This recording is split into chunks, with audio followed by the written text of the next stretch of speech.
자, 두 번째, 영업현금 흐름 상태를 봐야 됩니다.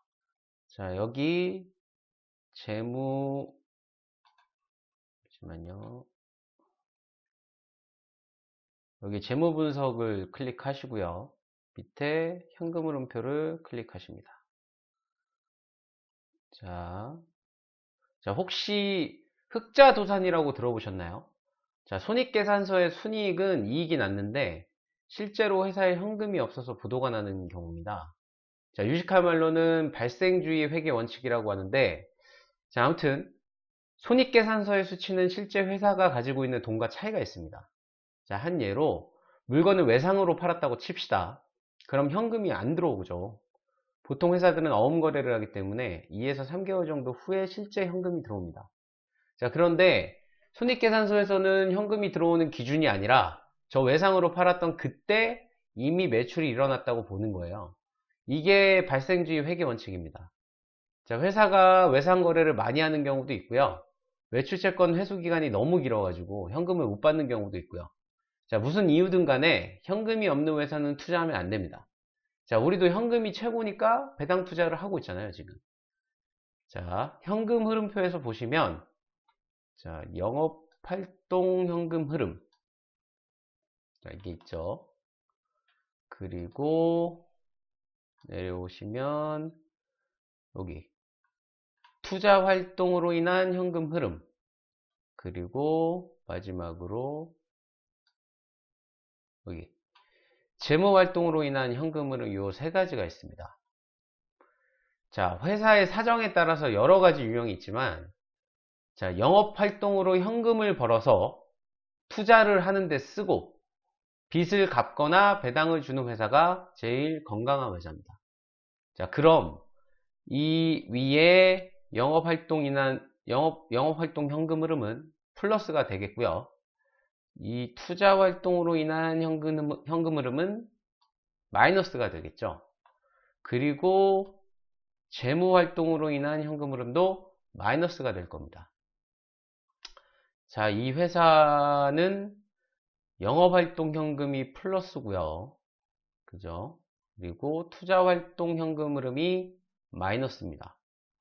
그리고 재무활동 현금 흐름도 마이너스네요. 좋은 회사일 가능성이 좀 더 높아졌습니다. 예. 자, 여기 재무활동 현금 유출액을 보면 이 회사는 배당금을 계속 지급하고 있죠. 계속 배당금이 늘다가 작년에는 2017년 대비 배당금 줄었네요. 자, 위에 보시면 영업현금 흐름 역시 줄었죠. 자, 당기순이익도 줄었습니다. 작년에 무슨 이유에선지 장사를 잘 못한 것 같아요. 자, 사실 이것 정도만 따져봐도 주식으로 깡통을 찰 확률이 80% 이상은 줄어들 겁니다. 자, 그런데 사람들은 이것조차 안 보고 주식을 하죠. 자, 그 다음에는 매출액이 꾸준히 상승했는지, 영업이익이 한 번이라도 마이너스가 났는지 등의 수익성 및 성장성 체크를 하시면 되겠습니다. 자, 한번 볼까요? 이 회사는 어떤지. 자, 포괄 손익계산서를 한번 눌러보겠습니다. 이 회사는 2014년부터 매출이 꾸준히 성장을 하다가 2018년도에 꺾였죠. 이렇게 되면 이번 연도 매출액이 굉장히 중요해지겠네요. 이 회사는. 영업이익도 마찬가지입니다. 영업이익도 쭉 증가하다가 작년에 꺾였고요. 올해 어떻게 되는지 한번 봐야겠어요. 예. 뭐 대략 살펴봤는데요. 뭐 크게 나쁘지는 않은 회사 같다라는 느낌은 드네요. 예. 자, 매출액이 이렇게 꾸준하게 증가하는 건 굉장히 중요합니다. 자, 어찌됐건 간에 모든 수익의 시발점이 매출액이에요. 자, 매출액이 늘려면 PQ, 즉 프라이스, 제품 가격이 오르거나 퀀티티, 판매한 양이 늘어야 됩니다. 물론 둘 다 늘면 퍼펙트합니다. 고정비용 기업인지 변동비용 기업인지에 따라서 어떤 팩터가 중요한지가 달라지는데요. 고정비용 기업은 매출액 증가가 굉장히 중요하고요. 변동비용 기업은 대부분 원소재 가격 스프레드, 즉 원소재 가격 차이에 따라 수익률이 천차만별로 달라집니다. 자, 회사가 이익을 부풀리기 위해서 어떤 꼼수를 썼는지 확인하는 것도 굉장히 중요하고요. 자, 예를 들면 연구개발비 같은 항목을 비용으로 처리해야 되는데 무형자산으로 처리했다든지 매출 채권을 부풀렸다든지 뭐 그런 사례들이 있습니다. 자, 이런 상세한 내용들은요, 제가 앞서 소개드린 그 재무제표 관련 책들에 굉장히 자세하게 잘 나와 있습니다. 그래서 제가 적어도 3번씩은 읽으라고 말씀드린 거예요. 자, 이 외에도요, CB, 뭐 BW 등 그 변종 채권들을 발행했는지에 대한 여부. 자, 이런 채권들을 발행하는 이유는요, 이 회사들이 제대로 된 회사채를 발행하기 힘드니까 이런 변종 채권들을 발행하는 거예요. 그래서 이런 회사들은 웬만하면 거르시는 게 좋습니다. 자, 그리고 이건 좀 한 가지 팁인데요. 회사명을 자꾸 바꾸는 회사도 좋지 않아요. 그리고 사업의 목적이 자꾸 바뀌는 회사도 그냥 거르시는 편이 좋습니다. 이게 왜 그러냐면 다 사업이 안 되니까 계속 바꾸는 거예요.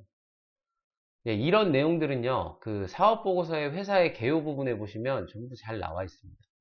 더 자세히 보겠다 싶으면 미디어 자료들을 통해서 오너 리스크, 그러니까 이 오너가 뭐 과거 회사에서 얼마나 경영성과를 내고 일로 왔는지, 그리고 그동안의 그 운영 행보에 대해서 확인을 해서 이 오너가 제대로 된 오너인지 아닌지 판단을 내릴 수 있고요.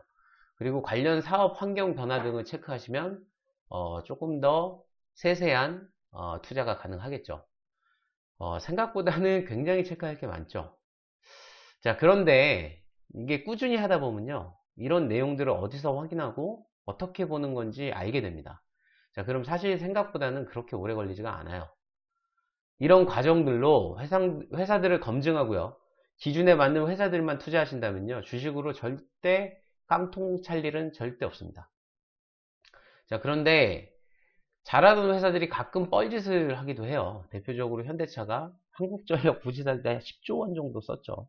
이건 정말 제가 생각할 때는 희대의 뻘짓이었다고 생각합니다.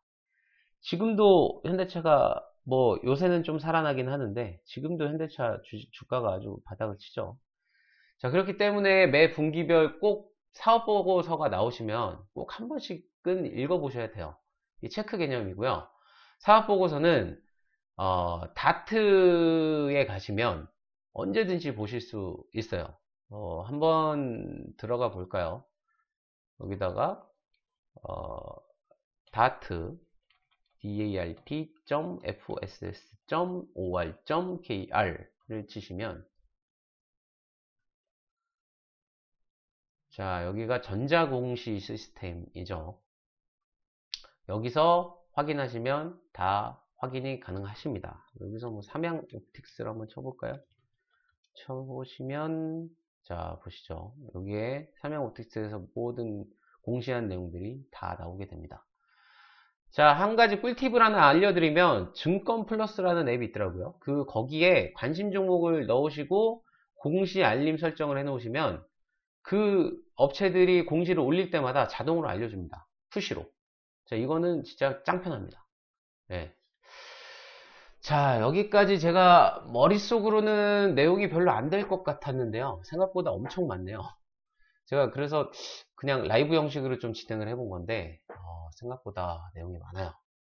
자, 주식 투자가 쉽지 않음을 영상 만들면서도 또 느끼게 됩니다. 자, 제가 마지막으로 드리고 싶은 말씀이 있어요. 자, 쇼핑 하실 때도 아무거나 사지 않으시잖아요. 주식 사실 때도요, 똑같이 따져보고 접근하시면 그 소위 주위에서 말하는 깡통 차는 개미는 되지 않으실 겁니다. 자, 그럼 다음 편 해외 주식, 정확히는 미국 시장 배당 투자 편에서 뵙겠습니다. 안녕히 계세요.